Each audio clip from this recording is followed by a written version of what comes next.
Nah,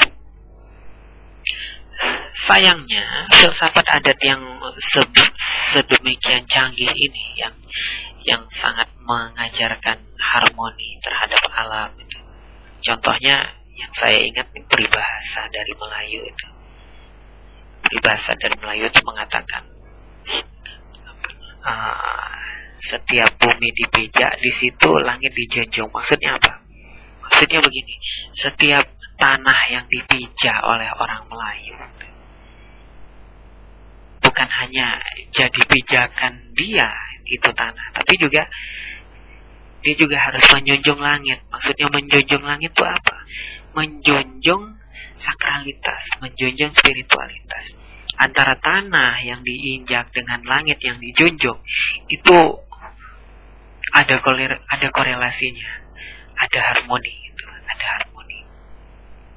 Sehingga antara tanah dengan langit tidak bisa dipisahkan, antara bumi dengan langit tidak bisa dipisahkan, antara manusia dengan Tuhan tidak bisa dipisahkan. Tapi begitu kemudian filsafat adat ini diberangus gitu ya secara kejam oleh filsafat modernisme, dengan tokoh-tokoh modernis yang banyak sekali, termasuk Sultan Takdir Ali Sabana, Muhammad Hatta, Soekarno. Kemudian yang paling ekstrim adalah Sultan Syahrir, Tan Malaka, dan juga Muhammad Yamin gitu. Mereka ini orang-orang yang sangat benci dengan filsafat adat, dan mereka berniat untuk mengganti filsafat adat dengan filsafat modern yang dasarnya adalah, ini sangat ironis, dasarnya adalah ada di sila ke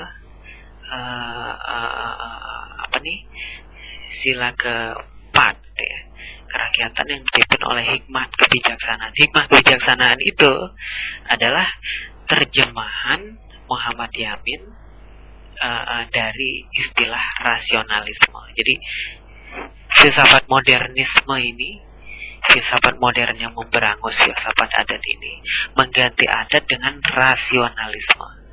Dan ini tercantum di Pancasila, di sila yang keempat. Nah, ini sungguh ironis dan juga justru malah menghilangkan tradisi asli kita.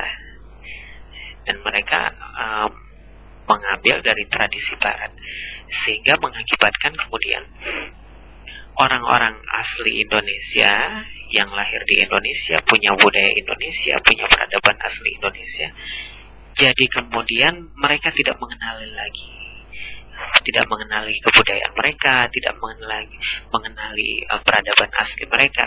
Yang lebih parah lagi adalah mereka tidak mengenali kembali filsafat adat mereka.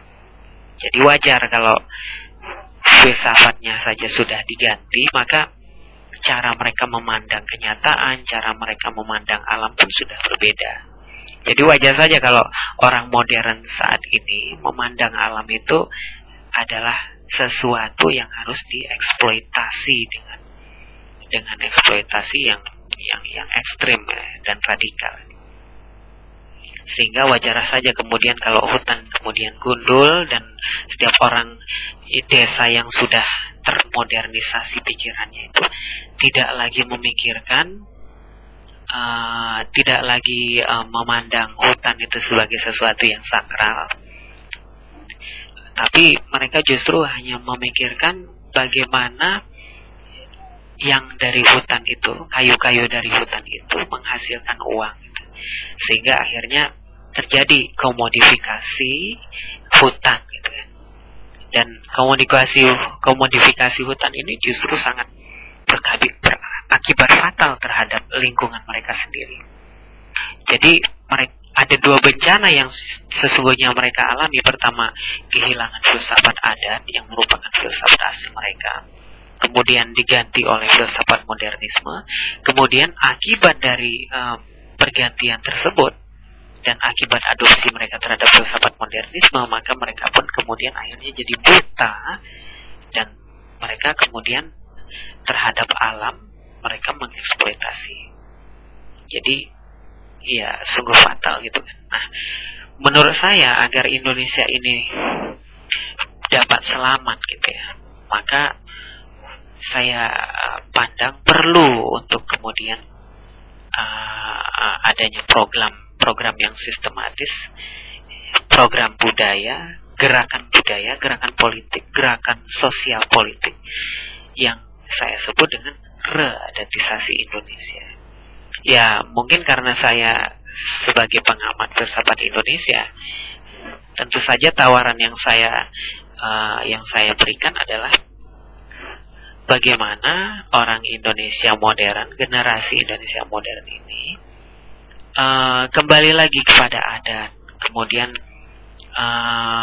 dengan cara saya mempopulerkan kembali filsafat adat, tentunya dengan interpretasi baru, interpretasi yang menurut saya bisa diterima oleh orang modern yang suka dengan rasionalisasi itu.